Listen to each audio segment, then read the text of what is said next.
Hi, I'm Mckenzie from Origin of Energy. Today I'm going to take you through the warm-up we do in the OE gym. What we do is we assess each client in a really quick way. A lot of people kind of diss group exercise because they think, oh, you know, everyone's different, it's in the class and people don't get individual attention. So what we try to do is, as much as possible, check in with everybody at the beginning of the class and then also look at everybody's range of motion. So it's quite simple. What we do first is we'll go into the squat. So obviously a lot of people can't get down here, so some simple things to see if someone's tight in the calves, their heels are going to lift. If they're flat-footed, their arches are going to collapse, their adductors are tight, their knees might come in, or if their back's rounding out, their hips might be tight. So what we want to do is try and get everybody down into that position over time. And if they can't get there, they'll come up and just do the version they can do with good form and good alignment and get everyone conscious in that squat position. So the idea will be able to get them down there and have the hands above the head.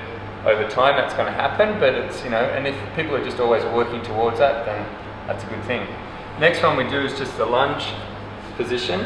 So what we get everyone to do is tuck their pelvis under, and this is going to look at their hip flexor and see if that's flexible enough. We're also looking at that alignment of the pelvis. Then we raise the arm up, so we're also looking at that spinal extension and the ability to bring that shoulder right up overhead, so for overhead lifting, and how well they can do that. From there we get people to tuck under and then even reach over.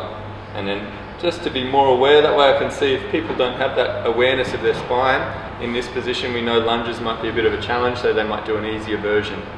From there we'll come down, do both sides obviously, and then come down into a glute stretch. So we make sure that whole back of the leg is stable, looking at the groin to see if they're tight in the groin.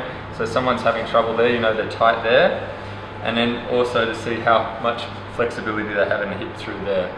And then ideally you want them bending forward through the hip, and they can just search from side to side and just find where that hip is tight, so that way they're assessing not just where their body is all the time, but remember you're going to change from day to day depending on how much you're training, how well you slept, you know, what you've been eating. All of those things are going to impact your body. So there's never an assessment that you just do once and that's it. I assess my clients all the time, so that way we know where they're at depending on what they're doing in their life. Next one we do is we'll come up and go into hamstring stretch. So from here the hands are on the knees, and then you're just going to gradually straighten those legs out and see how well they can maintain that lumbar curvature.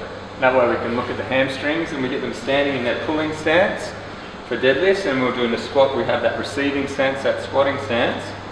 So that in that stance, so you know this is obviously going to be important on deadlift day, so that we can get them open up through that position so they can get a nice movement.